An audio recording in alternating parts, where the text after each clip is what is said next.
This group from the Boys and Girls Club of King County is taking a moment to say a prayer before they begin.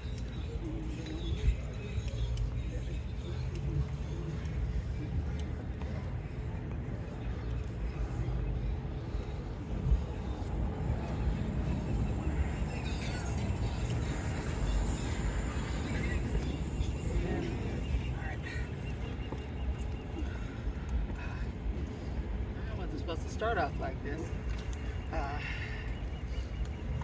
All right, so I want to first of all, thank everyone for coming out today. My name is Marty Jackson. I'm the Southeast Network Executive Director at the Boys and Girls Clubs of King County, and this is the Southeast Network Safety Net right here. As a part of this network, as you all know, on Friday, July 28th, in this very parking lot, there was a shooting that took place. And this is who was present. Our Safe Passage team, this team, you will see us in this parking lot prior to the 28th, every single Friday since June 12th, 2020. I'm gonna say that again. We have been in this parking lot. Where you're standing right now is sacred ground. And we've been in this parking lot in response to the shots fired and gun violence that has happened in our neighborhood. Not the neighborhood, but our neighborhood. And unfortunately, on Friday, July 28th, we experienced a shooting here in this parking lot. I am very grateful to say that there were no fatalities in that parking lot on Friday. I'm even more grateful and have gratitude to God because two of our staff, one who's standing behind me, which is the director of Safe Passage, the other members of the team behind me were present in this parking lot. They were directly impacted by what happened. If you're wondering why it took us a while to respond, it's because at the end of the day, we do this work every day, but when one of our soldiers are injured, that takes precedence over interviews, over responding, over what happens in this parking lot. Because if we don't care about each other and if we don't tend to each other and support each other, especially those who are in this work on the ground every day, trying to make a difference, trying to ensure that our neighborhood is safe, then we might as well resign and stop doing this. Because at the end of this day, when we started the Community Healing Space activation in June of 2020, our initial response was to two young black men from this very neighborhood who got shot and killed as a result of gun violence in this parking lot. Our community has felt troubled. We have been traumatized by everything that not just has taken place in our neighborhood, but the traumatic events that have taken place all over the city of Seattle. And I could even go and extend that to King County. We started Community Healing Space activation to respond not just to Chris and DeAndre's family members and friends and loved ones. And those are the two young men who passed. A lot of the times you will hear the gender and you'll hear the age, but you don't hear their names. Christopher, DeAndre, and Chris, who was in this parking lot, and the memorial's over there to the left of me, that's who passed away in this parking lot. Safe Passage, Southeast Network Safe Passage team, that's who was present. And I can give you names of all of them individually, because at the end of the day, they're people, they're human beings, just like you, who care enough and have a heart big enough to come out here, put their lives on the line every single day. Because although they're in this space on Fridays, they're out in this neighborhood, in the Rainier Beach neighborhood, Monday through Friday, not just Friday. And we just started that because we wanted a space that would be sacred for our community to grieve, for our community to heal from all of this trauma from gun violence. from community violence. It's time for us to start showing love. That's what we wanted to do. We wanted a place where we feed over 100 hot meals to the community for free every Friday. We put a lot of love and care because part of healing, right? It's abstract. Everybody has a different way of healing. So we said, what could we do to show our community that we care? Because it wasn't just those two young that we did it on behalf of. We did it on behalf of the other young people and other people in this neighborhood who have passed away to gun violence. We got parents burying their children. I have 4 children and 2 grandchildren. It breaks my heart to see mothers crying, siblings crying, because they got to bury their children. Connor Dassa also was another young man that passed away. And he was from here. He was one of ours. There's so many more that have passed. And if we don't continue to show love, then our community and our young people will be hopeless. It has been our passion. And like I said, in this parking lot, for those of you who have had a chance to experience it, because it is an experience,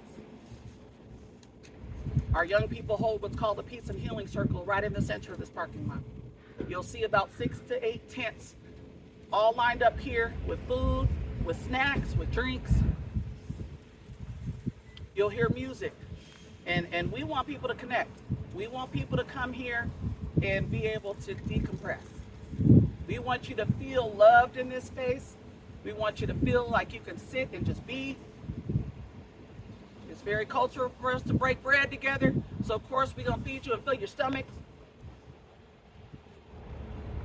And on behalf of this team here, these are your soldiers in the Rainier Beach neighborhood. There are more than just us. We have partners who do this work elsewhere, but today it's about them. Today it's about them. I had to wait to gather myself, and you saw tears because when I came into this space, there have been no incidents since we started Community Healing Space Activation. 0 until Friday 28th, July 28th. And so, out of respect for my team, we have asked for privacy, but also on behalf of my team, these guys told me they're ready to come back out and fight. They've shared with me, yes, we've taken a hit, we've taken a blow, and I have to say this. When I sat with the team yesterday and learned about what all transpired in this parking lot that night, I was so proud.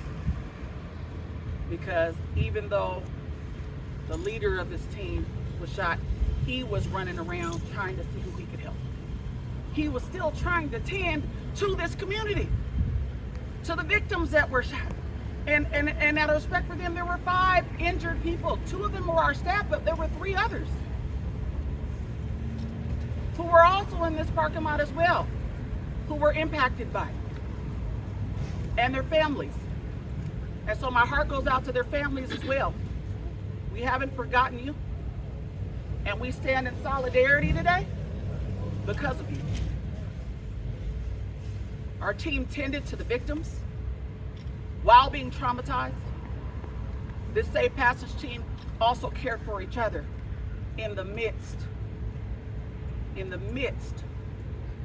of their own trauma, to care for each other and to love on each other. And that's what the community healing space has been about. How do we show love? A lot of us want to do a lot, and a lot of us may even feel powerless to stop the gun violence that's happening. But if we don't continue doing this work, if we don't care for each other when one of us are injured because of this work, then what are we really doing out here? There have been a lot of folks responding on our behalf, and so it was important for us to respond on behalf of ourselves as we're recovered. And so I'd be remiss if I didn't say, if I thought that we're the only answer, because we know we're not. Part of being in this space has been changing the culture of this place. Bringing us back to what used to be when I was growing up and having a connection to our neighbors, knowing people by name. Hugging and loving each other. People knowing who your parents are, knowing who your brothers and sisters are. They know your whole family. That's how I grew up in the Rainier Beach neighborhood. You hear all this negative media out here. You hear all the negative things that are happening. Bet you didn't know we were here for the last 3 years, did you? Till 10 o'clock at night. And so just as we have to take the negative things that happen in this parking lot, we also have to celebrate the lives that were saved and the lives that have been saved as a result of what these folks do. And I say these folks because they're from the neighborhood. We take ownership in this neighborhood because we're impacted too. But we care enough to stay coming out here because we know that consistency brings results. Consistency brings results. Consistency brings results. We didn't see it right away, but you can't take 3 years of standing in this parking lot, and I'm not gonna lie, I don't even unpack everything every Friday. These guys pack up a U-Haul every single week, unload that U-Haul, pack it back up, unload it, pack it back up, unload it, every single week. This is grunt work. This is not attractive work. It's grunt work, but it's been that grunt work that has prevented a number of critical incidents from happening. It's that grunt work, and it's that care, and it's that love, and it's that feeding people and enjoying giving in this space of ourselves. And the community has taken that on for themselves, and they've made this space their own. So this doesn't belong to us. Although we started this belongs to this community. This is our space of refuge. This is our space to heal, and it will continue to be. And so I end today speaking to whoever is responsible for this act of violence. I wish for whatever it is you're hurting for, that we could have intervened, that we could have hugged you, that we could have loved on you, that we could have given you something. I wish we could have known whatever it is you're going through that caused you to spray this whole parking lot and not have any regard for these people behind me and other people in the space. I hope that you hear me today and know that we love you and we care about you. We need you to be healed. Because you wouldn't have did that. You wouldn't have did that. You wouldn't have had any regard for anyone's life in this space. If somebody had been there for you or somebody had loved you for whatever the reason it is that caused you to get to a space of hate. So I'll end there. I know that this is not just us. There are other community organizations that we work with. We're one of many. And maybe there ain't that many, but we're one of a lot that are interrupting violence. And then there are other roles that have to be played as well, right? I was told that you have to catch a fish before you can clean it. We believe in helping people with basic needs before we start talking to them about change. I can't talk to you about change if you're homeless and you don't have nowhere to stay. I can't talk to you about change if you have no food and you're going home with an empty stomach. I'm gonna feed you first. That's what we do. We do all the things behind the scene that nobody will probably ever see. But it takes that. It takes all of our partners. It takes this community. It's gonna take law enforcement. It's going to take our public officials. It's gonna take our youth. It's going to take our schools. It's gonna take all of you to start sharing narratives that are positive so our kids can be proud of where they come from. It's gonna take all of us. So on behalf of Southeast Network and the Boys and Girls Club of King County, I thank you for coming out. And we are committed to staying in the trenches and doing this work. Thank you. Thank you all. Most of the time, you don't have to do this. I'm really sad about what happened. I live down the street. I appreciate you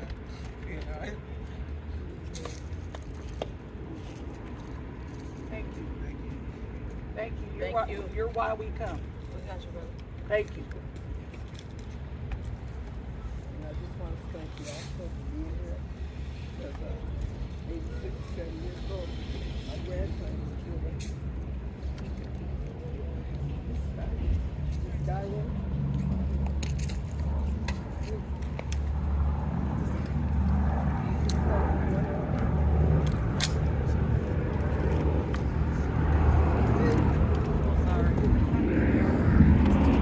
Young people, like you said, they need help. Reaching out. We're needing to, no matter what lifestyle we live, God loves us. We have to love on each other and respect each other. We have kids come out to see them. They go out and they kill them. It's over 17 years old. So we need this. We need everywhere we go, we can talk to young people and let them know God loves them. We love you. We can forgive. We might not forgive, but we can forgive. We have a heart of forgiveness. That's where it starts. Just to forgive them. And quit judging these young people. There's something going on, and it's not right. Two rights don't make it two rights. We can't continue to kill each other. Find out what the issue is in here. We have to love in here. God is in us. We are all related in God. We're God's children. And I thank you so much. I come here and come over sometime. I come here all the time. I had just missed this. If I had left, now listen to the Holy Spirit and left going to this store, they're going over on Lucilla. I get caught up in here. I have 2 grandchildren, 11 grandparents, 6 grandparents. If I have not listened to the Holy Spirit, I would have been caught up. I'm sick.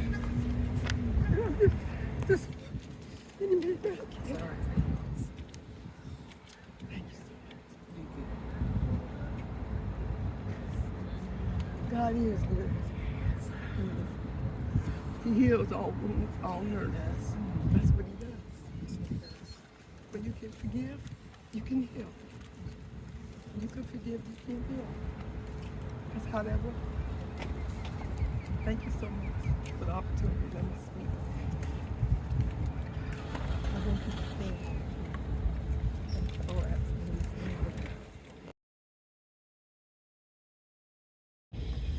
And thank you for sharing that today. Why would the event in this parking lot will be restarting as well? I think last week it was canceled. We just restarted back up.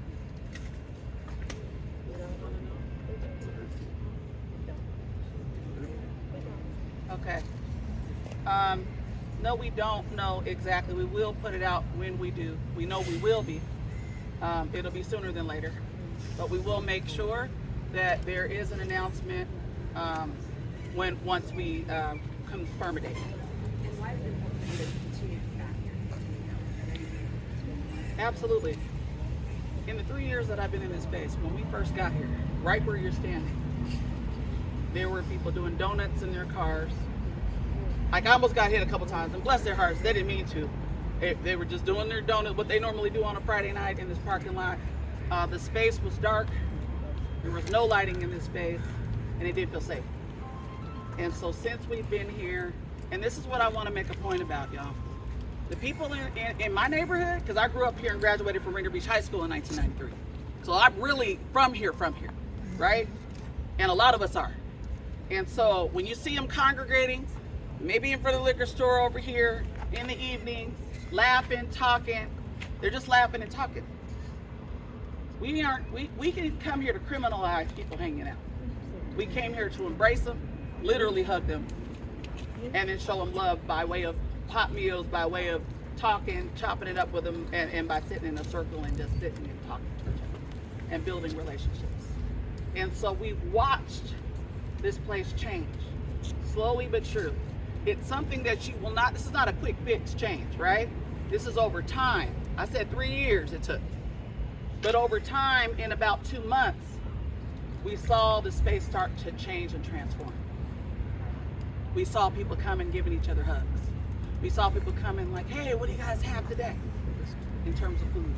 We saw people singing and having little mini reunions in the parking lot because they hadn't seen each other in years. And if you want some hard data, Safeway at the end, we started till 10 o'clock, January 29th, 2021.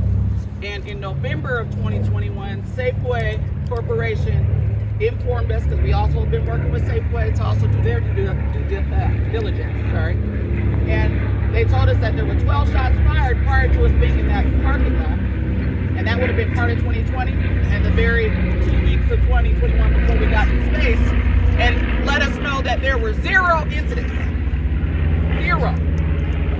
Since we've been in this space. And that would have been from January 29th, 2021 to the end of that year, all of 2022, up until this incident happened last Friday. So you decide whether or not it's working. But I know what it feels like when I'm in this space. And I know that because our community, because that's who I care about the most, our community has said, you have made us feel safe in this space. You fed us, and we feel good when we come here. And we are healing. Healing's a process. We know it doesn't happen even in 3 years. But I'll tell you this, the families have lost their loved ones that have come in here, have had a sense of peace, have been able to sit back, and they've been able to enjoy the peace and love in the parking lot. And we've had a few dancers as well, because we play a lot of old school music to bring back the love and fun for what it used to be like. And so that's who's let us know that this has worked, or that this is working. Hopefully that answers your question. Yes. Yeah. Since the aftermath of the incident, there have been an outpouring of community members, some new, some who have been here, 5 to 10 years, who have asked how can they consistently show up and support what you're doing in terms of just everyday action. What would you tell them? I would say that there's something for everyone to do. We have people, so we don't have a budget, y'all, for this Friday 100 meal stuff. We don't cook it either. We order intentionally because it's about supporting our community and showing love, right?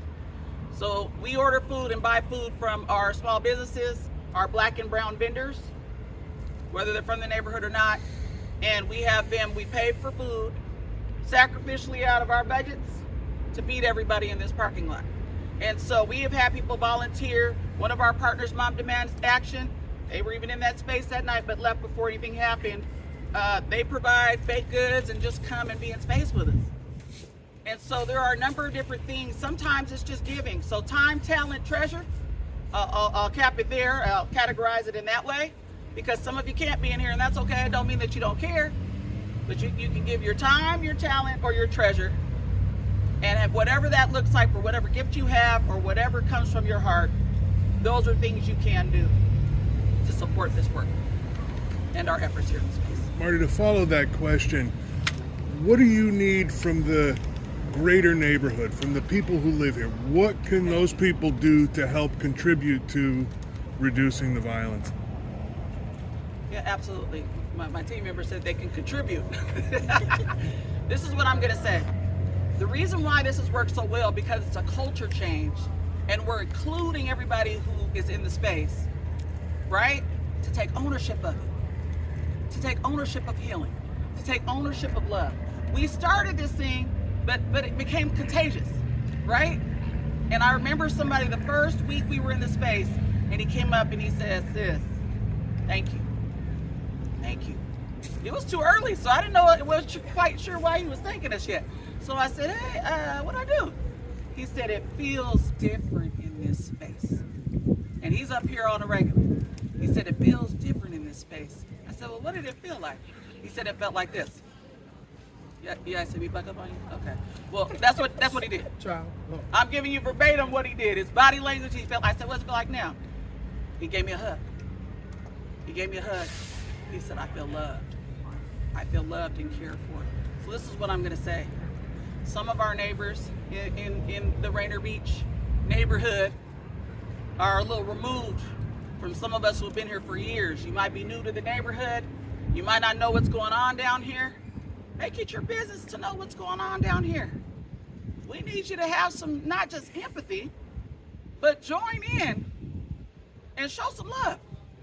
Don't be scared when you see people lined up or in the parking lot laughing and hanging out. Don't be scared when you see a bunch of people of color in the parking lot having fun. Come and join in. Yeah, I take it very seriously what happened in this space, especially since me and mine were here. I wasn't here, I'm sorry, I was out of town. Let me clear that up. But especially when mine were here. But we take it very serious what happened in this space. But we also know there could have been a whole bunch of those incidents that have happened in this space, and it hasn't. And so we need you to come and show up, or we need you to contribute to say, hey, I believe in this, instead of being motivated by fear and trying to fill up this place with law enforcement. Nothing against law enforcement. But anything you do by fear isn't going to end well. And it's the fear that brings me pause, because we didn't start this because we were motivated by fear. Although we were fearful at times, we didn't start this motivated by fear. We started motivated by love. I love this place. Sometimes I hate that I love this place so much, but I love this place. I love Rainier Beach High School, go Vikings. I'm always gonna say that, y'all. I'm a Viking to the core. See, we got Quakers on here and stuff. Anyway, that's what you can do. Start to change your mindset. Now that you know what the purpose of this place is, now that you know this is sacred ground, now that you know it's all about love. Love is a universal language. We don't have to be from the same background. You don't have to grow up here. Love is universal. So show some love, whatever that looks like. Show some love. And don't make assumptions that, out of fear, that would cause unintended consequences in this space. So you talked about being really proud of your team and how they responded, while bullets are flying all over the place. Can you kind of take us through what happened that night? I can now because they talked about it yesterday. I'll tell you this, I watched my team encourage and compliment each other in space, and I'll say exactly what I heard. You guys did that.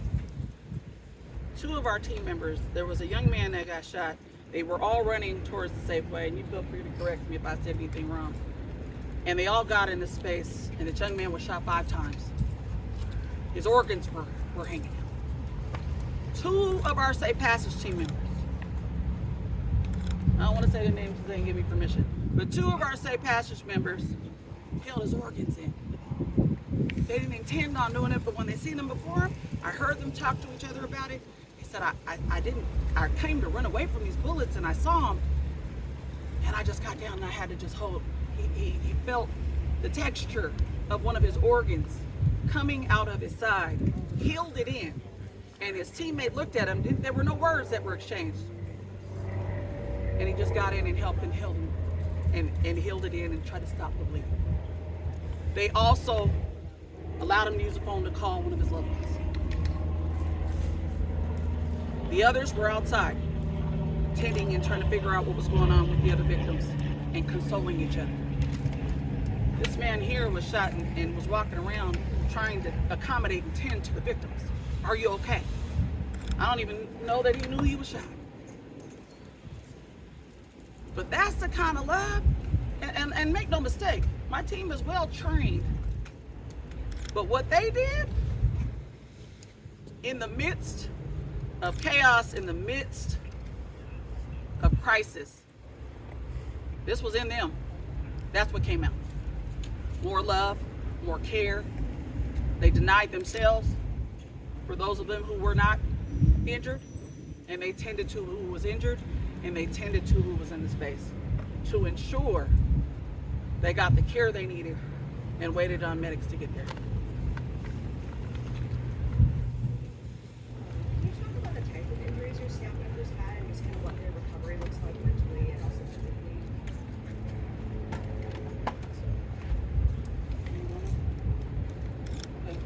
Yes, no? You're good? Okay. Shin splints. So, he was shot in the thigh. Recovering from that, our other staff was shot in the back, and there are other injuries associated with that. I don't want to speak on those, as I haven't seen the discharge paperwork, nor have I talked to them about the specific injuries. But those were the 2 injuries from the staff that we had that caused some other issues as well. that answer your question? Well, then as far as their recovery, just do you know how long it will take, and just, but also Um, mentally, I mean, I think the mental and the emotional recovery will take as much time as anyone needs individually. I don't think that there's a prescription for healing, because although you may not see physical wounds, there's a number of internal wounds, and I can even speak to that myself, right? And so it's going to take whatever time is needed for our folks to get what they need to heal. No different than the people who come into this space and come here to get healed, or come here as a part of their process of healing. So I don't have an exact answer for that. It's going to take some time, and it'll be different for everyone. How do you muster the strength to move forward while you're trying to deal with that? I cry a lot, pray a lot. This is the thing. The number one priority, the reason why you didn't hear a response, and you know, I am grateful to our CEO, Lori Black, as well as Jamie Hummer, who's over our communications, and I say their names because I told them, hey, my team needs to recover. We aren't going to be able to answer anything right now. I'm not even thinking about a response, except how I'm going to respond to them. And so, extremely supportive. That's why it took so long for us to respond. And we have a trauma therapist coming in. Like, we understand that the process of healing isn't just time.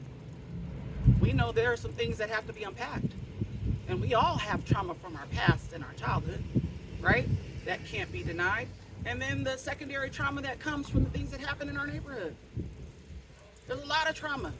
I think the one takeaway for me from this, outside of what's obvious, is that it is time for, and I'm saying this is the responsibility of all of us, right? Not just public officials, not just those who are in positions of power to make decisions that impact us, but it's all of our responsibility to tend to the practitioners who are on the ground. We have a responsibility to the people who care enough to stand in the gap, to stand and be in the trenches, to ensure that everybody else is safe. And so if I didn't learn anything else from this circumstance or this incident, I learned that we need more resources to take care of our people. We need to think about what our best practice is, not for just the work, but for the practitioners. What are we doing for them? And so that's where my energy is going to be, in figuring out, okay, we've gotten support from our org. How can we get support from our donors? How can we get support from the community? How do we get support from our mayor and the city council and others?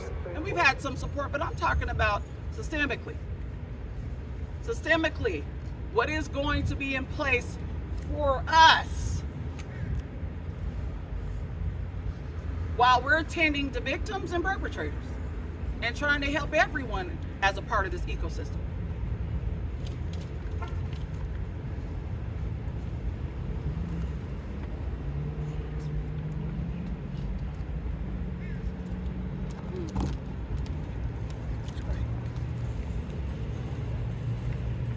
All right, so I'm reminded by Cole here, who's on the team.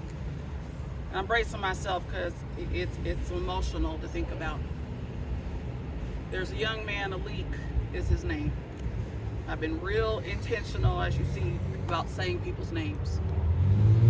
And that's not for notoriety or for credit. It has more to do with, they're more than just a male, age 23, black male. They're more than that. So we have a young man named Alik who unfortunately died in a car accident that there were about 5 young people who were also in the car with him. One of our staff, Nicole, saw him the day before he died in this very safe way. And he greeted her with a hug. We've known him for a long time. He's about 22, 23. We've known him probably since he was in middle school. And we've been keeping up with this young man, but we all have relationships, that's my point, with this young man. We don't see him all the time, some of us do, but when we see him, it's always love. She spoke to him the day before he passed, And he told her, you got to get back out here. You guys got to come back out here. You got to come back out here. There's some people who won't even eat because you guys aren't in the space.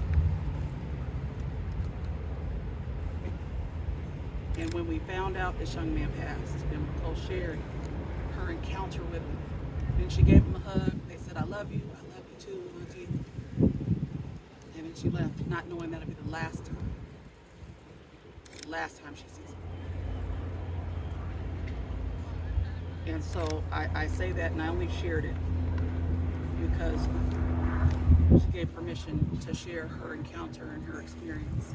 We have a lot of those experiences, unfortunately, but we also have a lot of experiences with young people who are still alive, who are doing well, and some of them have joined our team to come with us to fight against what's happening out here, right, in our neighborhoods. So I will tell you this, when she shared that with me, that he said that to her, that's when I made the decision that we're coming back in this parking lot. Now, this is the thing. This isn't just my decision to make. I have talked to the team members, especially Say Passage, who's out here every single Friday, because that's the team who manages this and implements physically in the space. But after hearing from them and after talking with them, and then after hearing what Nicole said about what Malik said about being in this parking lot, we can't not come back. We can't not come back. And he's not even here to speak to it. So my heart goes out to his family because I have mentioned his name. Definitely didn't plan to. And his loved ones and his friends. He was well loved in this community. He graduated from Rainier Beach High School. Well loved in this community by a lot of people. And we're just one of many. Marty, are you talking about the car crash last week in Albany? Thanks.